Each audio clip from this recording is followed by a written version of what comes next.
While attempting to get back in shape, I've started power walking and doing short stints of jogging to try and build up my stamina. Today was an especially nice day, so there were a lot of people out jogging and walking as well. As I was jogging up to an intersection, a really attractive woman with a very fit butt happened to turn the corner and start walking the way I'd come. She was out walking a dog and ended up going the same direction as me. This coincidentally ended up being about the time I'd exhausted myself with jogging and started talking to catch my breath. I, being a guy, couldn't help but take notice of her very nice rear end. I wasn't trying to be a perv about it, nor did I plan on saying anything rude. I was just admiring. Well, for whatever reason, I happened to look over at the large dog she was walking with and was confronted with the large pair of dog danglers I've ever seen. The abrupt change from admiring a woman who takes amazing care of her body to these two huge furry tennis balls swaying back and forth apparently broke my mind for a short period of time. I'm guessing the woman had seen me jogging a ways behind her as she turned the corner, because she moved off into the grass and looked behind her.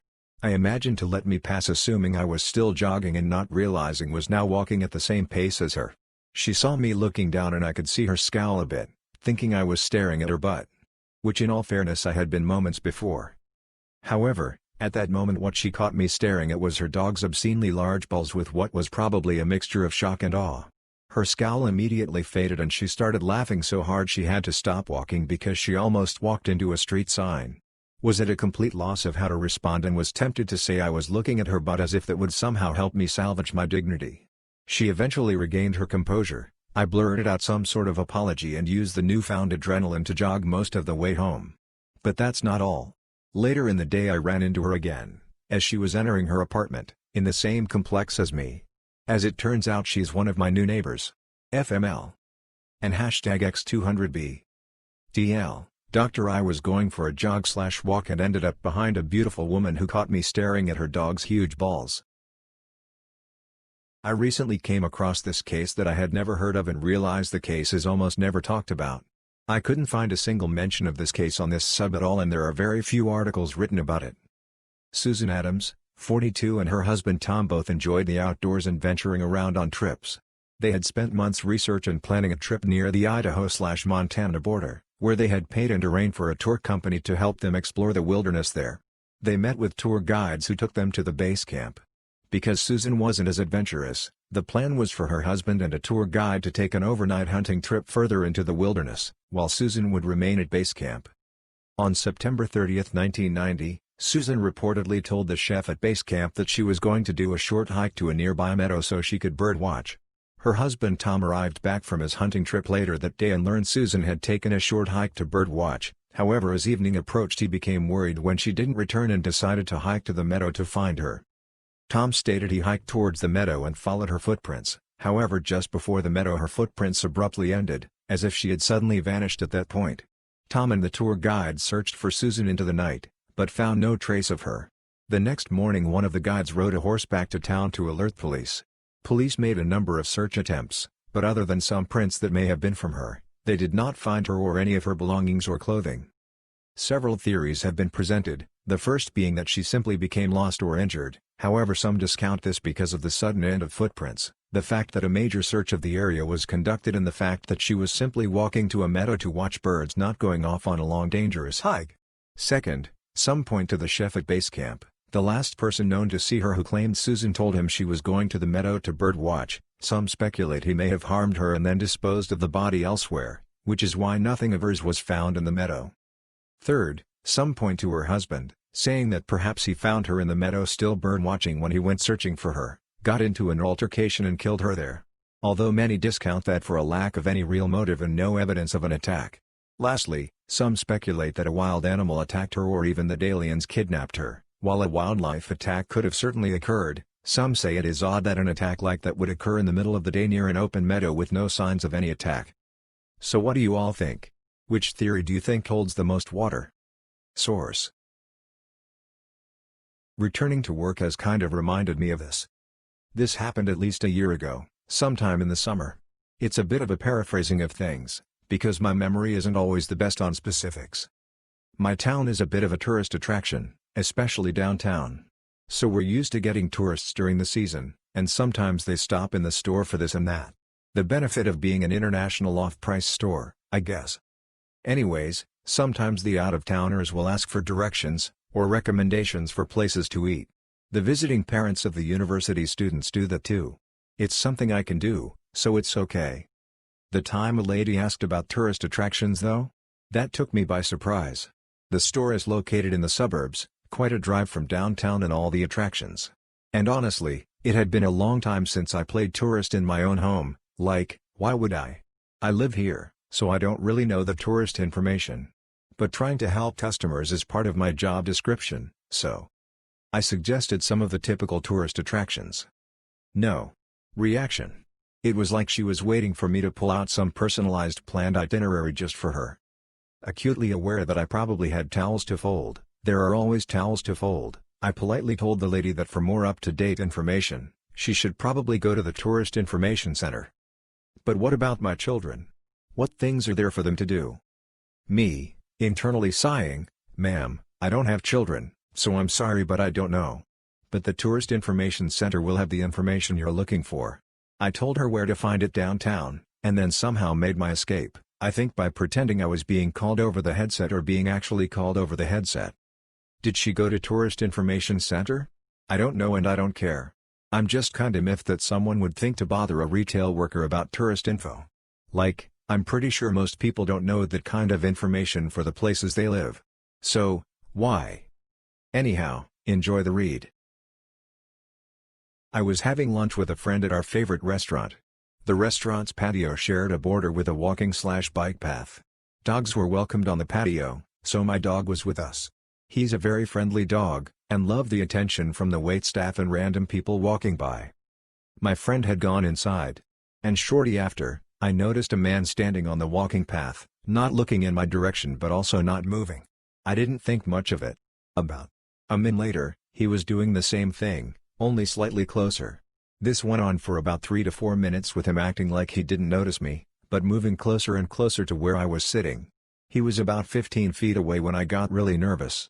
Right about that time, my dog started barking like crazy at the guy, and the guy ran off in the direction that he came. I thought it was so odd that he kept inching closer to me, then ran when my dog barked. I have no idea what he had in mind, but the whole thing just really left me feeling uncomfortable. As a customer, I've had to ask for help a time or two, and I've also worked in similar jobs in my younger days, so I understand how difficult your jobs can be, especially now with the COVID-19 pandemic going on. Yesterday evening, I had to contact customer service for help as my phone line had gone dead. Knowing everyone is short-staffed because of the pandemic, I had quite a long wait in the queue. When a customer service representative came online, I thanked him for helping me. He told me that I was the most polite customer he had experienced. In a way, it made me sad because it doesn't take a Herculean effort to treat other human beings like human beings. Keep up the good work even though there are times you need combat pay for dealing with entitled idiots. I am /30 and with English as a second language, important for later, have been going to an osteopath for the past year. Turning 30 comes with minor back pains and I am a digital artist that sits around quite a lot, so me and my osteopath became friendly quite quickly. This happened around the 5th or 6th time I went in. We had been working on my back, but this time I went in for neck pains. While telling this to the doc, I decided I would use the medical term, because me smart. To this day I am still haunted by the face of an osteopath that was asked by a patient if he could do something for my stiff cervix, please. Cervical. The word I was looking for was cervical spine, but because in my native language cervical is a synonym of neck, I just went with the most familiar word to that in English. My doc literally fake coughed to hide his laugh. We cleared it out laughing together at it, but to this day I still cringe a little whenever I think about it. DL, doctor, asked my osteopath to crack my cervix. My roommate has a cat and I have a dog. We used to be best friends but I really don't like her anymore. Anyways, on Wednesday night, she went to stay with a guy she's talking to. I normally will feed the cat in the morning if she's gone and I'm there and notice it, but she's never asked me to do it and we've never established that I'm supposed to do it, I just do. I don't think she even notices when I do feed the cat while she's gone.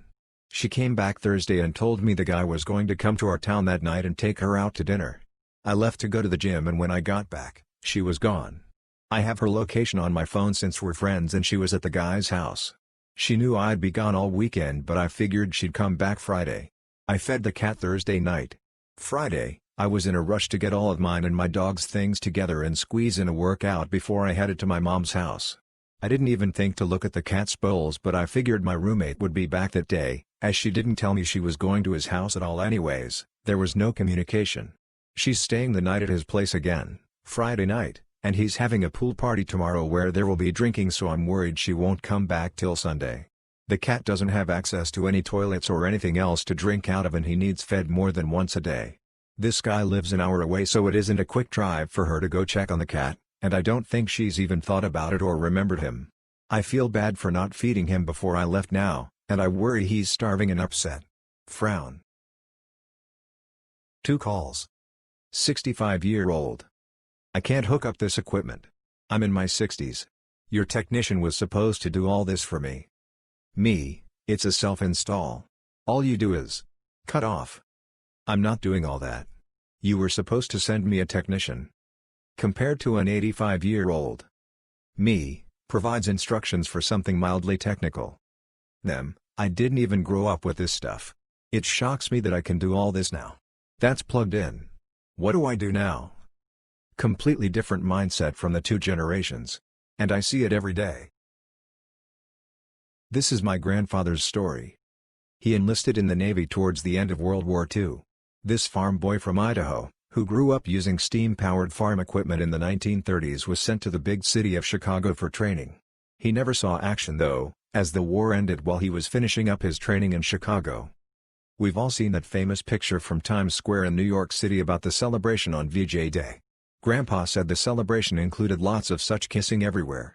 He would recall that day in Chicago, telling us how he would kiss one gal in the streets, would wipe off her lipstick, and continue down the road kissing other women.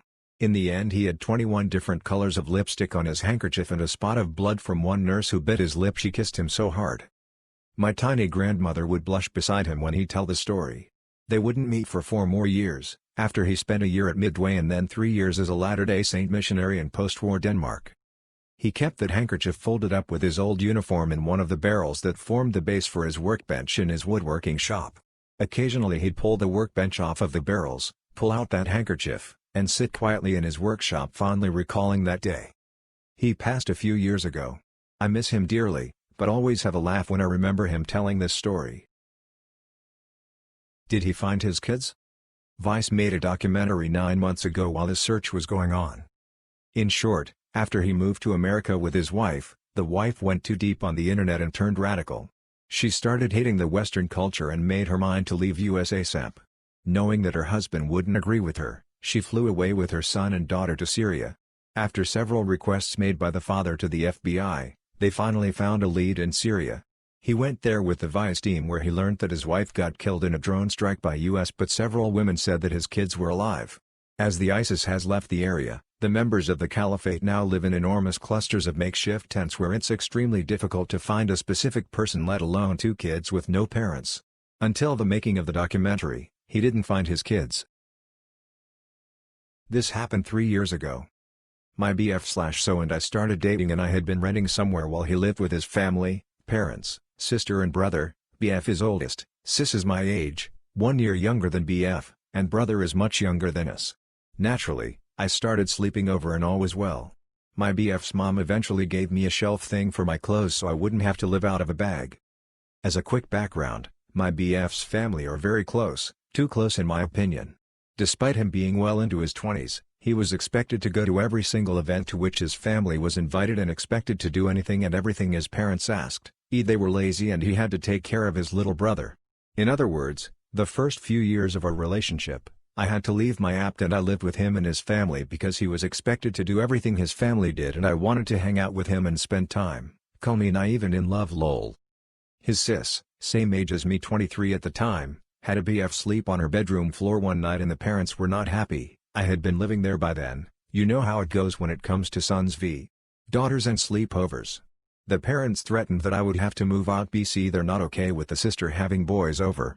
I said okay, but that you're coming with me. He agreed, but it was never brought up again. 2 years later, sister gets a BF.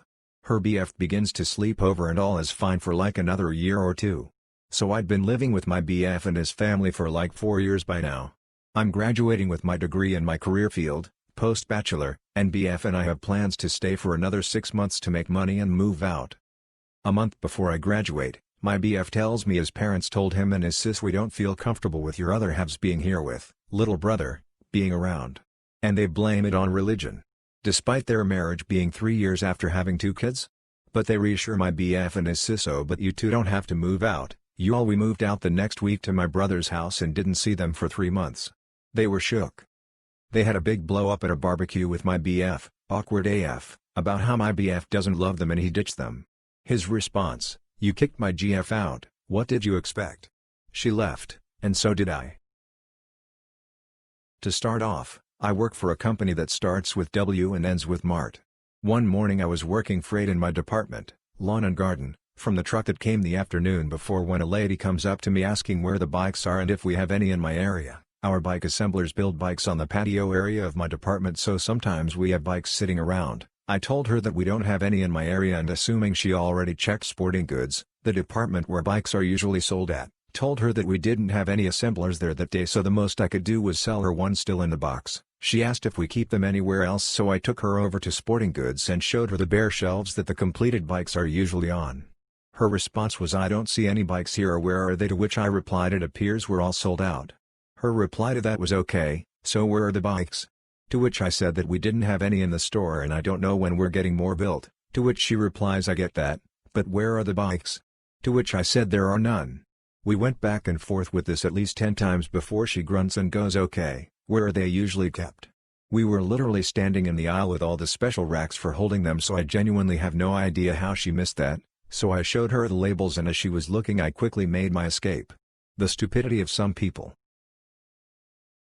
I don't usually stay up past 1 a.m., but lately because of online exams, I finish studying around 3 a.m. or 4 a.m. After a hard day's work, I'd use my recently purchased toy to de-stress. That toy, in this quarantine, has got to be one of the best investments. 7 modes, 5 intensities, all the good stuff. Needless to say, it makes me moan, whimper, and get a bit loud. I live in a Catholic household, by the way. Earlier today, my sister mentioned that she heard cries from my room at around 3 a.m. I was surprised, and said that she was probably just imagining it. My dad then said that he also heard cries from my room at around that same time earlier this week. My mom got scared because 1, she knows I'm usually asleep before 1 a.m., and 2, she said that 3 a.m. is the witching/demon's hour. Not knowing how I would explain my moans and whimpers, I just went along with it and said that there is a specific spot in my room that my dog always barks at. Some say that dogs see ghosts, so they were quite convinced that there was one in the house, particularly in my room. After that, they bought me a crucifix to hang in my room and told me to pray every night. They also said that they'll try to set an appointment with the priest so the house can be blessed. I hope the vibrator doesn't stop working or anything. DL, doctor, sister and dad heard me moaning. Family thought it was a crying ghost. Now have a crucifix in my room. This happened in Air Force Basic back when it was a 6-week thing. There was this guy who had it out for me the entire time in basic training. I'm gonna call this guy Ted. Ted hated my guts and I never even met him before I went into basic. Ted was from Texas and I was from New Jersey. Ted always went out of his way to mess up things for me. If I made my bunk and walked away, he would go and mess up my bunk. If I shined my boots, he would scuff my boots up. Anyways, one day he told me I didn't have what it takes to be an airman and if he couldn't get in trouble for it he would whoop my ass. This guy was crazy. The day comes for us to run the obstacle course and I just wanted to crush Ted in everything we did. Apparently Ted also had the same thought. Unfortunately for Ted, I was in better shape than him and I was dominating him in every obstacle in this course. Ted was getting madder as we got nearer to the end. Finally we get to these over and under monkey bar obstacle and Ted couldn't hold on, so he was yelling at me to move faster. I knew he was about to drop, so I just stayed in one spot and smiled at him, told him, "What's the matter, you don't have it takes to be an airman?" Ted fell and ended up having to walk around the obstacle. I finished the course and wait about 2 minutes before Ted finally shows up and he wouldn't look me in the eye. All I could do was smile at him. The rest of the basic, which wasn't much, he didn't say another word to me. I work at a small-town coffee shop that has managed to adapt and stay busy during COVID-19 by utilizing a window for walk-up service. A regular problematic customer, let's call him TJ, is a typical middle-aged man riddled with toxic masculinity. He often makes female employees and customers uncomfortable with his comments. Lately he's been around a lot, being typical DJ. Today he came to our window and ordered a coffee. Cool, nothing out of the ordinary. A co-worker asked him if he would like to tip via our Square register. We normally don't verbally ask customers, but with the current pandemic we are not allowing customers to touch our iPad system. He proceeded to tell her to put 100, and reassured them he wanted to tip that much because he appreciates our hard work and effort and wants to chip in since our business has been a bit slower. Okay, I gave him that and almost have a change of heart about DJ. We both outwardly thank him and he goes on his way. I text my boss about this uncharacteristic interaction with TJ, and through their end of the register system she was able to look at the transaction. They noticed that not only was the credit card he used not in his name, but in his boss's name, on their company card. Typical TJ. What a D-bag.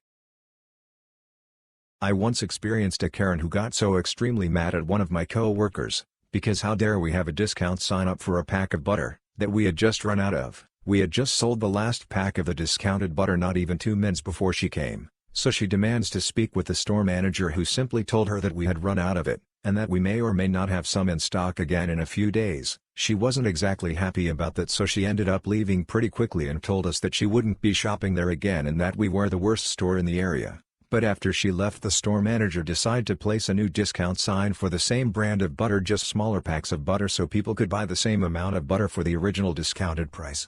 I don't know if she got banned from the store or not, but the store manager did get tired of her pretty quickly, and I never saw or heard her in the store again. We also did have a few instances of chosen beggars asking for the store manager because they didn't agree with price of some special products that we only have from time to time, so they wanted to pay less by trying to haggle with the store manager. He was not amused by it.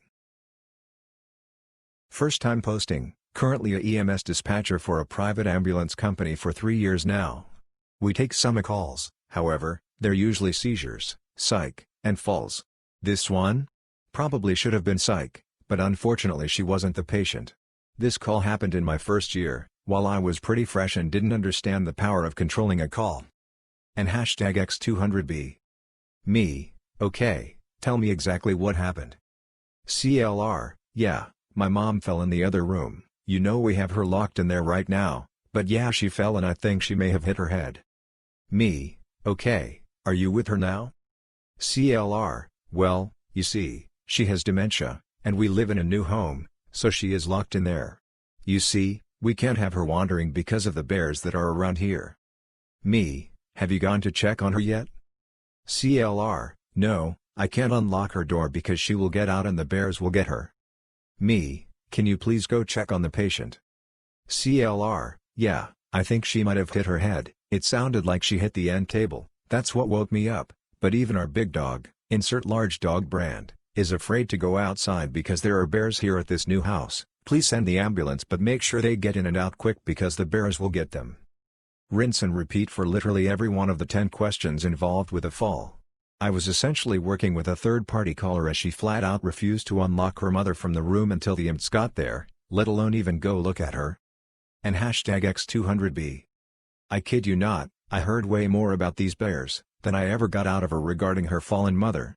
While I may have wanted to bash my head into the desk repeatedly asking her the questions, now I can have a good belly laugh over it. From what I do remember though, Mom was transported alright, and no EMTs were mauled by the darn bears. This just happened literally a few minutes ago. I am a night person, and I usually stay awake working in my living room until very late at night. I usually let my cat roam free in the living room with me, accompanying me while I'm on my laptop. It's a kitten under a year old, so it's very playful and mischievous. Normally there is not much problem in letting her play with her toys without much supervision, since my living room is not very big and I can check from time to time what she is doing. Well, not paying enough attention was my flip-up today. I was concentrated reading when I heard a knocking sound against wood. I looked up and, to my horror, I saw that the cat was gone, and the knocking sound came from a built-in closet under the stairs. I panicked and ran to rescue my pet. I decided that the best way to reach her was by pulling out a pair of empty drawers, which I did without thinking twice. When the first drawer came out, I saw some little black balls inside. I peeked into the hole and, to my surprise and horror, saw a couple of dry roach bodies. My house is old, and I've had problems with roaches in the past, but I thought they came from outside.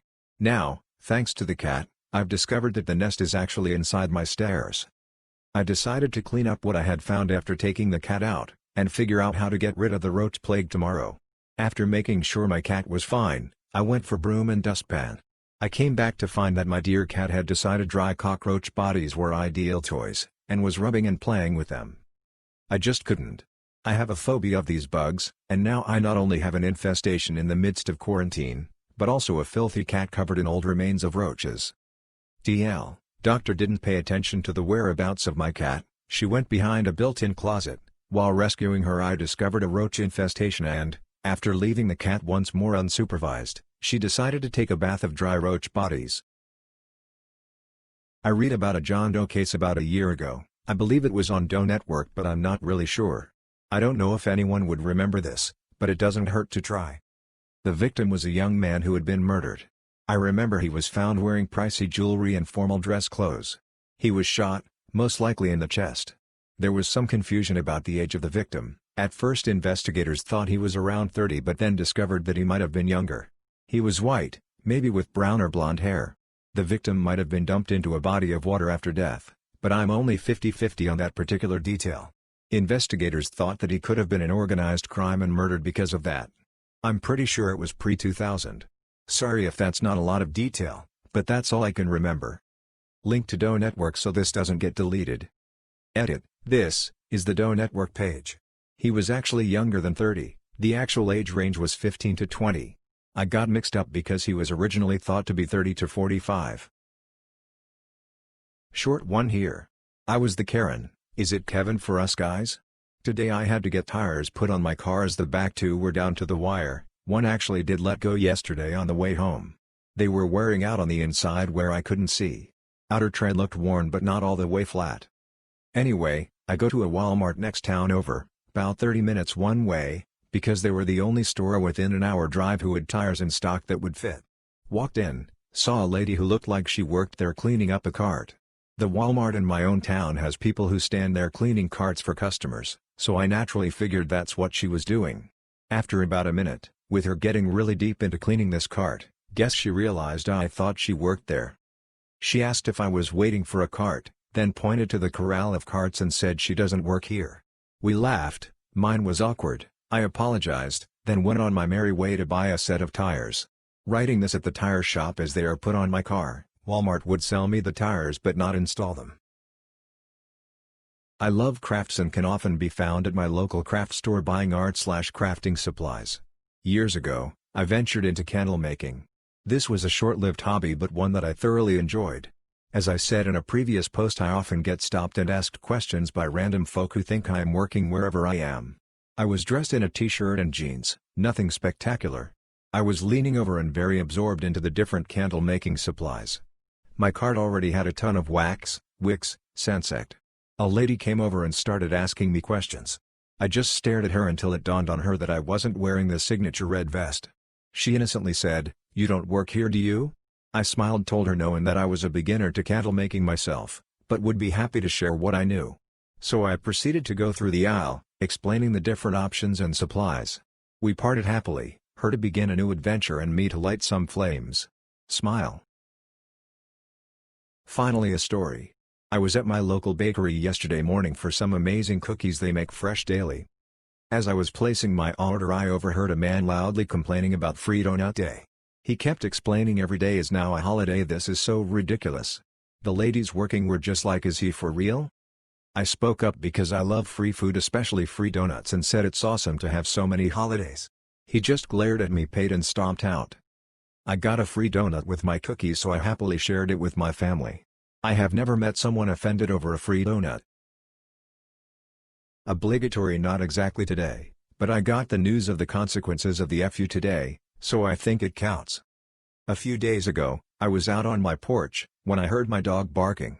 I looked into the dog's pen, and saw that she had dug under and subsequently gotten stuck under a piece of tin, which was put next to the house to keep water out of the basement while we were redoing some guttering. Not thinking too much of it, I go into the pen to rescue her. As I lift up the tin, my dog sits there, shaking and caked in mud.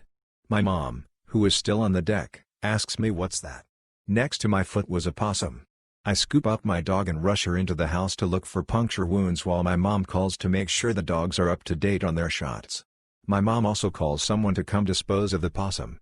After giving my dog a bath to clean her up a bit, I realized that I have an open scratch on one of my hands, which was potentially contaminated with possum saliva from my dog fighting it. I'm seen by the doctor. We fill out paperwork at the vet. We send the possum to be tested for rabies, even though everyone involved thinks the risk of transmission is extremely low. Today I get a phone call from the health department, and they tell me that the possum had sustained too much trauma to the head to properly test its brain for rabies, and needs to be treated as a positive. Now I need to pay for $4,000 worth of bills, artificial antibodies, and rabies vaccinations. TL doctor, my dog got stuck underneath of a piece of tin while fighting a possum. I didn't realize the possum was there and got possum saliva into an open cut on my hand. Possum's rabies test couldn't be performed and now I have to get rabies vaccine/artificial antibodies, which will cost about $4,000 US. We only did about 100 people, but I believe that was expected. My boss had us heavily staffed, but that was just in case. Our systems only allow us to sell up to 35% capacity as well. Every single second after dealing with a customer, we were cleaning up and wiping down everything again, and once they'd leave the theater, we'd wipe down their seat. It felt so good to be back in that theater, to the point that I was very loud and just too excited to be there. After 4 months of being closed, it feels good to be back. I was at a farming store with my mom a couple days ago. She was looking for chicken coop things. I'm not sure what all she was looking at, but she didn't get anything. I was looking for sunflowers in the outdoor flower area. It was super early, so there weren't many people around. At this store, employees wear black shirts with red vests, and I was wearing a bright red shirt with an arcanine on it. Since I didn't see anyone around me, I was vaping. While I was looking at all the different flowers, a lady comes up to me and says, "Excuse me, do you work here?" No. "Are you sure? Nobody would come here this early." I take a pointedly long inhale from my vape and blow the smoke behind us. "Yes ma'am, I'm sure. You should not be smoking on the clock. I'm going to call corporate. What's your name, young lady?" "Okay. Call them. I'm gonna go find my mom." I walked away from her and she just stood there. They didn't have any sunflowers growing, but I bought a lot of seeds and I can't wait for them to grow. Sunflowers are my favorite. Also, if r/fresh or any other YouTubers find this, you're more than welcome to use this story. Love you guys. Bartender at a local pizza joint. My buddy came in after a long day dealing with his 2 sick little girls. He tells me a story from today about the littlest. She's screaming for him from the bathroom. She states she's been waiting for 60 years for him. All she wanted was a cheese pizza from our place. Since they were sick, he went with something more appropriate for upset stomachs. But you can guarantee I got him a gift certificate for a cheese pizza for her when she's better. Nice to have good customers to even out the bad ones, lol. I was at a farming store with my mom a couple days ago. She was looking for chicken coop things. I'm not sure what all she was looking at, but she didn't get anything. I was looking for sunflowers in the outdoor flower area. It was super early, so there weren't many people around. At this store, employees wear black shirts with red vests, and I was wearing a bright red shirt with an arcanine on it. Since I didn't see anyone around me, I was vaping. While I was looking at all the different flowers, a lady comes up to me and says, "Excuse me, do you work here?" No. "Are you sure? Nobody would come here this early." I take a pointedly long inhale from my vape and blow the smoke behind us. "Yes ma'am, I'm sure. You should not be smoking on the clock. I'm going to call corporate. What's your name, young lady?" "Okay. Call them. I'm gonna go find my mom." I walked away from her and she just stood there. They didn't have any sunflowers growing, but I bought a lot of seeds and I can't wait for them to grow. Sunflowers are my favorite. Also, if r/fresh or any other YouTubers find this, you're more than welcome to use this story. Love you guys. Bartender at a local pizza joint. My buddy came in after a long day dealing with his 2 sick little girls. He tells me a story from today about the littlest. She's screaming for him from the bathroom. She states she's been waiting for 60 years for him. All she wanted was a cheese pizza from our place. Since they were sick, he went with something more appropriate for upset stomachs. But you can guarantee I got him a gift certificate for a cheese pizza for her when she's better. Nice to have good customers to even out the bad ones, lol. I worked in housekeeping in a hotel for months up until this past week. I'm now 35 weeks pregnant. I was scheduled to work 5+ days a week, with 20+ rooms to myself. I came into work recently, because I was on the schedule, and I could barely walk. I couldn't bend my back and my ankles were hugely swollen. I had been in L&D the night before to stop contractions. We didn't have many rooms, but 5 housekeepers in-house. Everyone was almost begging my manager to send me home, as we had too many housekeepers for the amount of rooms. Now, I'm huge at this point in pregnancy. I can't bend too far forward in general. My manager and I, discussed a couple weeks ago that she didn't want me cleaning bathtubs, so I was to have another housekeeper come clean my bathtubs. No biggie, I was fine with that. Well, the day before I quit I had went to find another HK to help with a bathtub. Said manager stopped us in the hall and asked what we were doing socializing on the clock. We explained that she was going to clean a bathtub for me and would go right back to her rooms. She yelled at me and said that if I can't do my job, I need to quit so that she can hire someone who's willing to work. I explained that it wasn't that I wasn't willing to work, rather that's one small task that I myself struggle with accomplishing. She didn't care. She continued yelling at me. Now, I've always hated being yelled at, so I spent the rest of my shift crying while cleaning my rooms. I got home from work, still crying. My boyfriend became extremely upset as I told him what had happened. We decided that it's in the best interest of our child that I just be done, as it's a lot of emotional trouble as well as physical. So I gave my manager her wish, and I went in and handed in my scrubs and quit. She seemed sympathetic, said she understood, was sad to see me go, and for me to come talk to her after I was released from maternity leave. Fast forward to today, another HK at said hotel was talking to this manager, while recording the conversation to send to me. She asked if I would be back after baby. The manager told her that I was lazy and a crybaby so she would never consider hiring me back. I'm glad I quit. I feel like I dodged a bullet. I'm not sure that I'll ever be able to convince myself to work in housekeeping again. The obligatory "this didn't happen today and I'm on mobile." Also, sorry if my English isn't great. It's not my native language. So this actually happened a few years ago. My cousin is a pretty famous comic maker in Japan, but she was just starting out when this happened. So I was stalking her on Twitter, because we aren't that close, when I found out that her comic got published. Good news, right? So I told my dad because he's still pretty close with his sister, my cousin's mom. I found the comic on the internet and showed it to my dad without reading it first because I was that excited. Well, my dad returns the phone to me with an odd expression and it turns out it was a porno comic. Not just a normal porno comic, but very detailed and graphic comic, with a specific fetish. I temporarily ruined our relationship and might have permanently ruined his relationship with his niece. TLDR, my cousin is a comic drawer and her first published comic was porno. Without knowing that and reading them first, I showed my dad her comic because I was proud of her lol. I just got this one, a case for VoIP phone service down.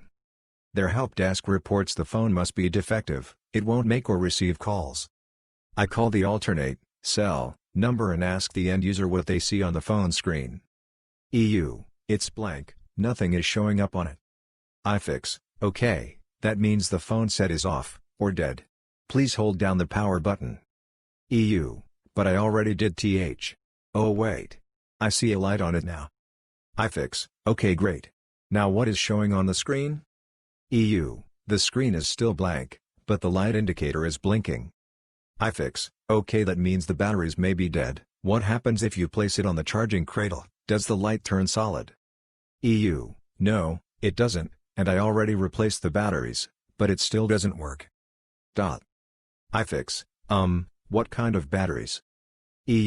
Just the regular ones? You know, triple as. Facepalm.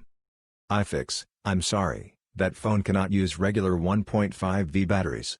It takes 1.2 volts rechargeable batteries. Please don't put that phone in the charger anymore. But why can't I do that? What if it starts working again? iFix, if you attempt to charge non-rechargeable batteries, they may explode. iFix.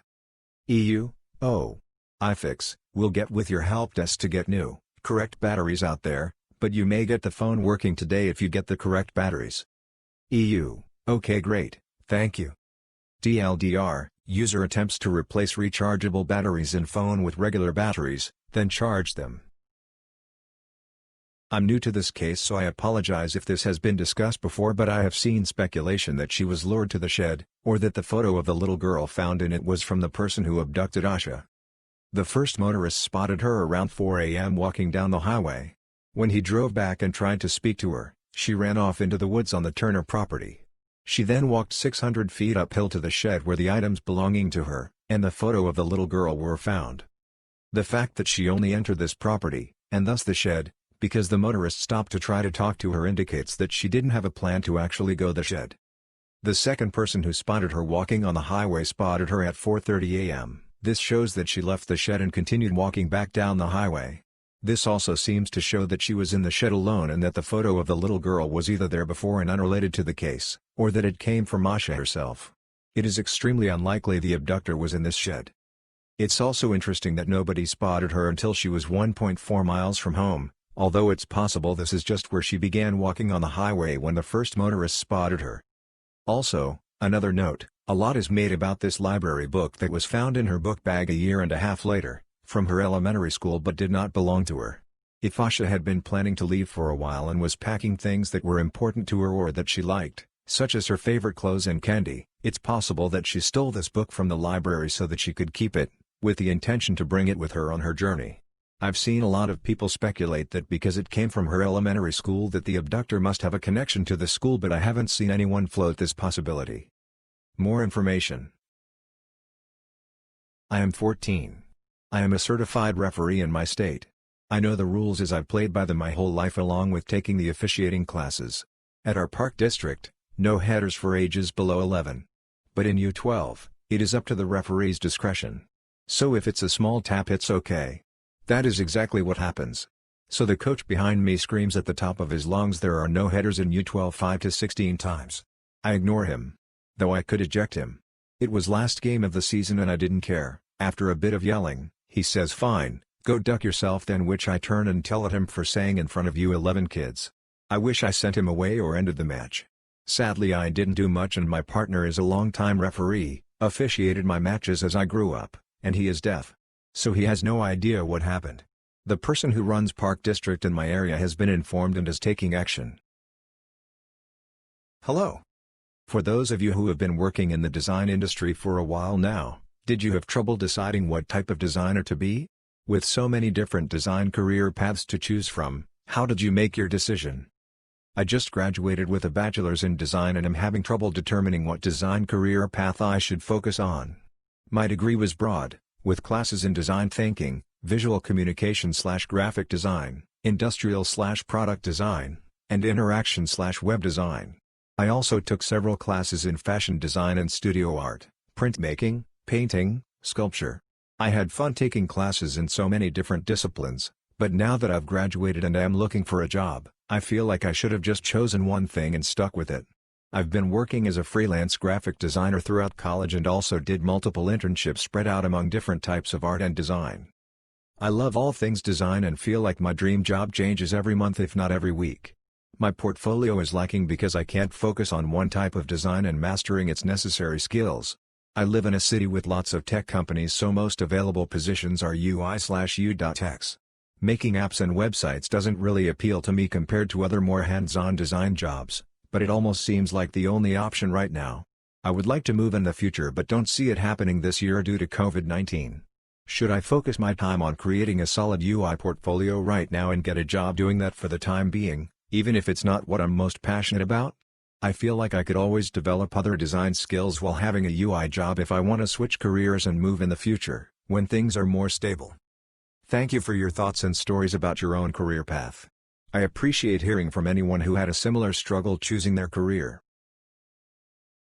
Okay, so first a little context.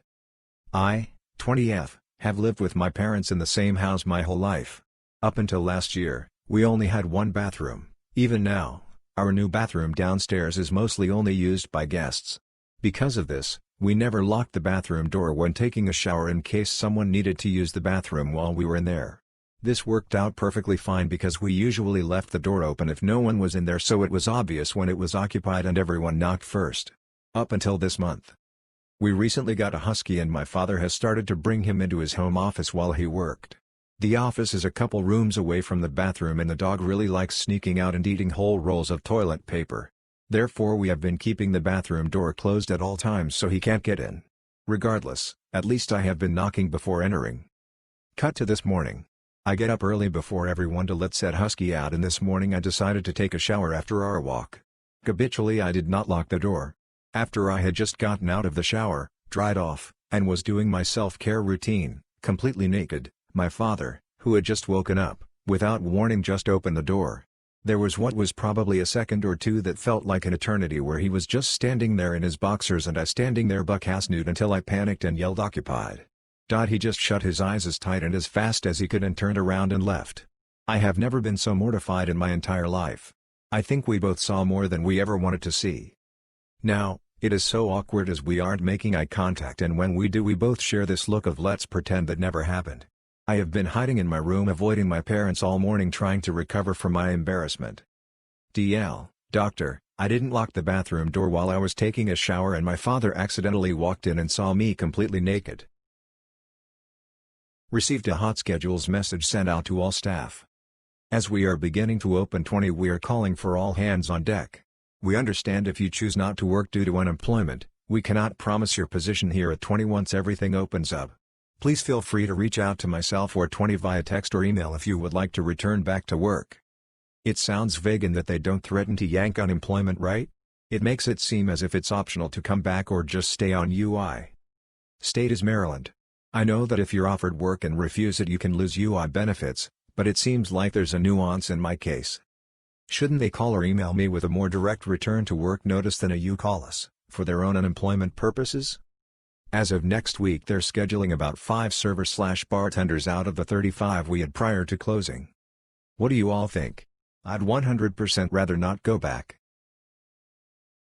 Me, thank you for calling company name, my name is Me, may I get your name please?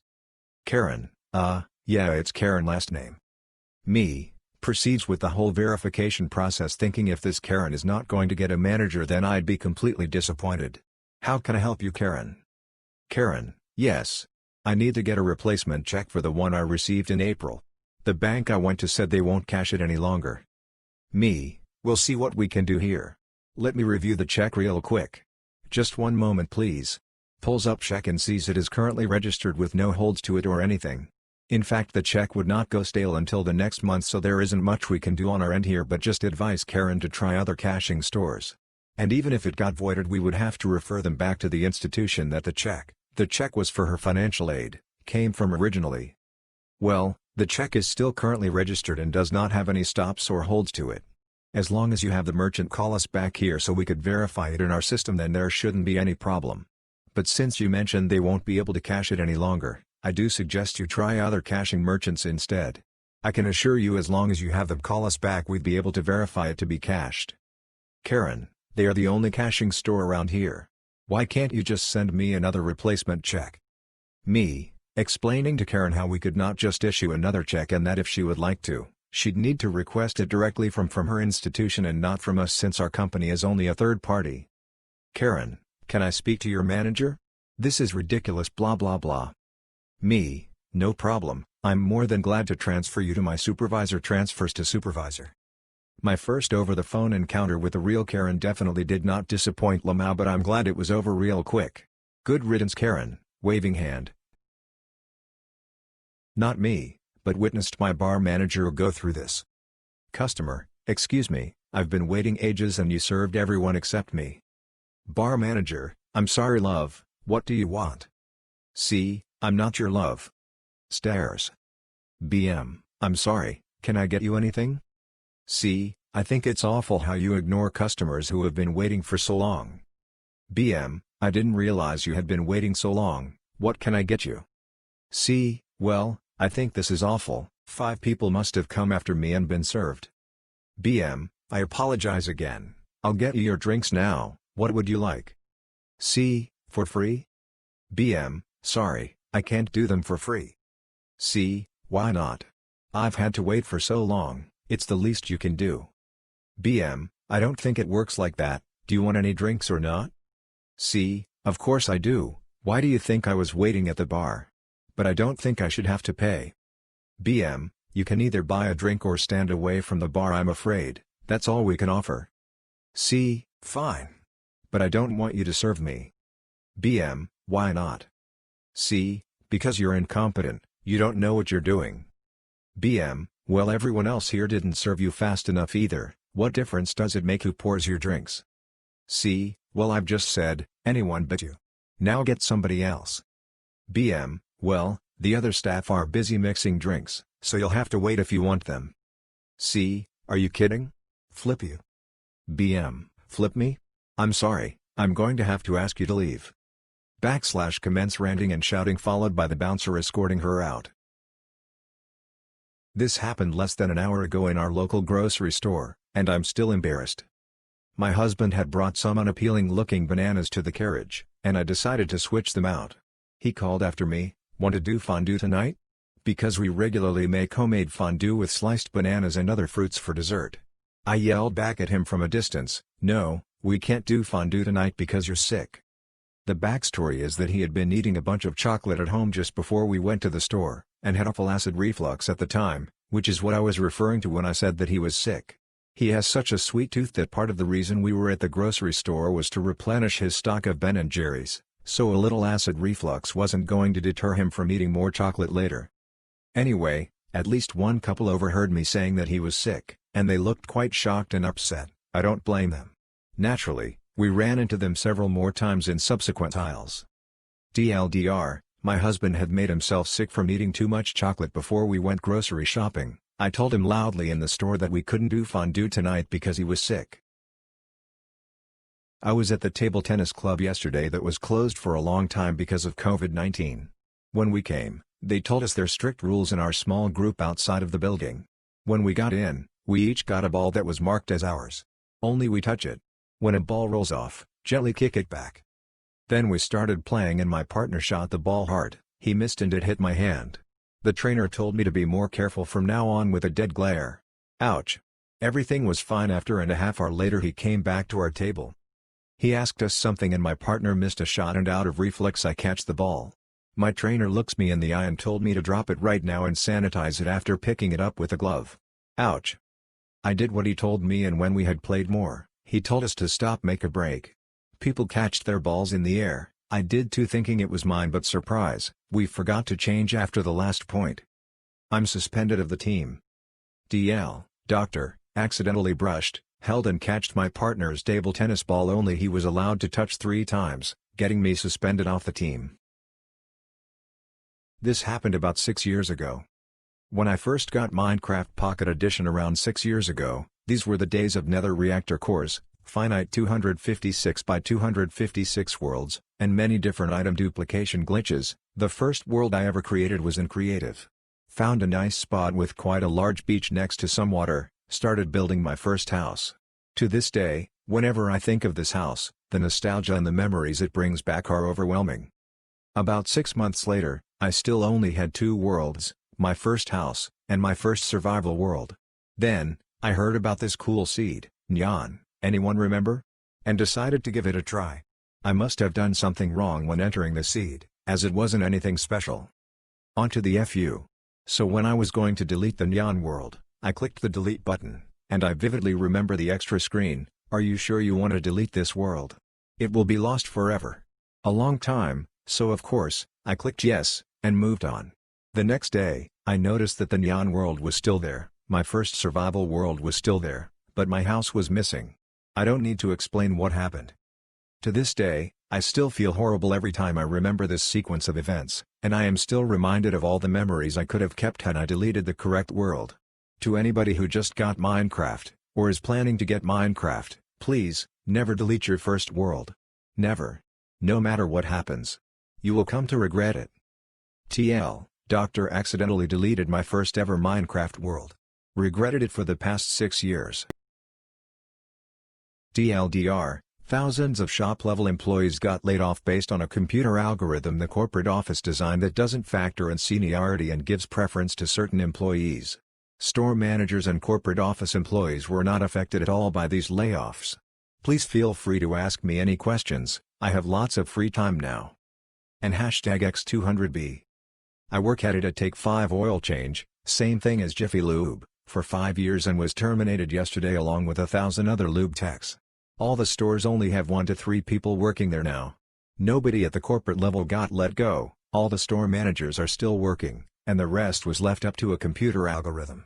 I took pictures of our company's organizational charts in ADP before they locked me out, showing that corporate employees were not affected at all. The regional manager, who is in charge of over 60 stores, actually said that corporate's computers picked which assistant managers and lube techs would stay and which ones would be terminated with preference given to some assistant managers. I have no say in the matter. Apparently experience wasn't a factor in this algorithm. Lube techs who had worked there for more than 20 years got laid off while some techs who just started last year are still being employed. In the letter they sent out to everyone, they stated that all employees terminated will be considered for rehire subject to work history. They aren't even guaranteeing their jobs back, they're basically telling us we need to fill out an application again and hope for a callback. Does this seem pretty messed up or is it just me?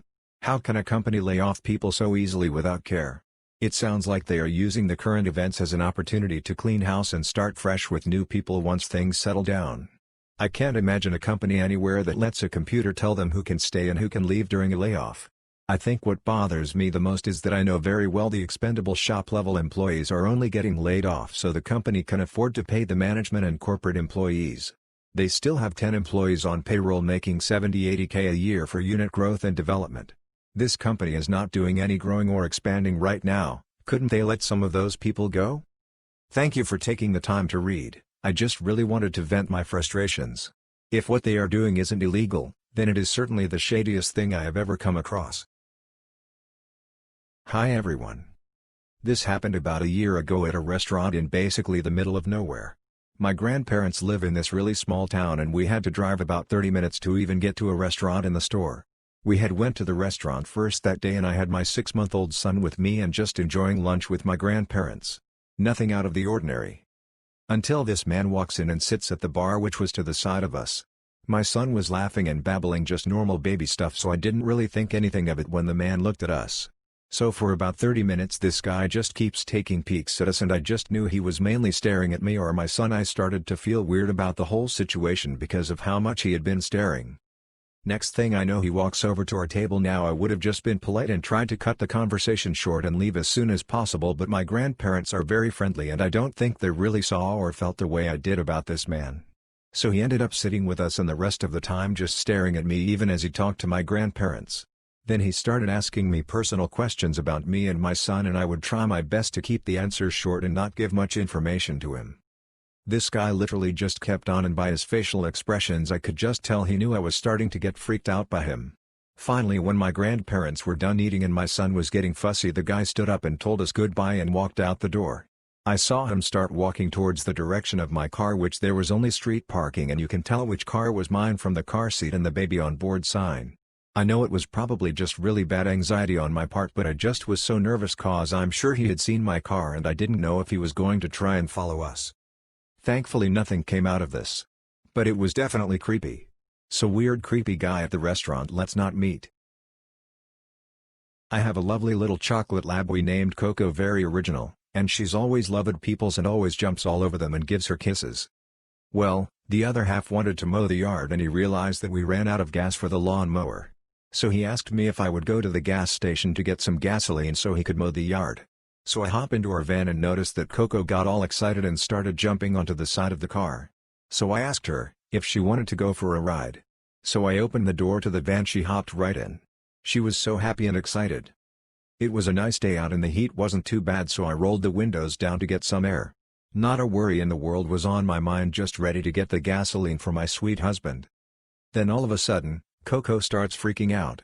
I mean, it looked like this dog saw a demon kill her whole family. She ran up beside me and kept screaming and yelping. I had absolutely no clue what had happened. My neighbor was mowing his yard too and I could see him look at my van. I'm just imagining seeing him mowing the yard and then hearing a dog freak out and then met with the sight of a chocolate lab in the driver's seat screaming and yelping. Well, the yelping stopped and Coco started panting with her tongue out. It was right then I noticed that I invited the dog into the van so she could go on a ride. Without taking her shock collar off. So I drove out of the driveway and absolutely shocked the actual flip out of my poor pup. She was okay and she just sat on my husband's lap for 20 minutes. My husband made me mow the yard when I got home. TL/doctor, took the dog for a ride in the car and she started yelping really badly. Turns out I forgot to take her shock collar off. When I was 17 I used to deliver for a well-known pizza place in the area. Of course Fridays were always insane and this Friday was supposedly going to be the biggest. Halfway through the night I got to deliver to a home for a specialty pie with 5 toppings. The bill came out to $35. Pizza was deep dish when given toppings so the price was always jacked up, and was hopping for another good tip to bring my night to about $50. As I'm walking up to the door I can hear them trying to shush their dog. Usually whenever this were to happen it was common courtesy for the customer to come outside to avoid any issues with their dog. Well, they open the door and their 100-pound husky comes bolting out, jumps, bites my arm and then attacks the pizza. Luckily I was okay and very disoriented from the whole situation and wasn't sure what to do since the pizza was all over their front steps. They freaked out and continuously apologized. They informed me that they would call the store and order a new pie and pay for both and tip me extra. However, they sent me on my way without ever paying me. My 17-year-old mind was still messed up from getting attacked by their dog. Getting back to the store I find out they never called and we couldn't find their phone number to contact them. Got bit by their dog and ended up not making anything after it all.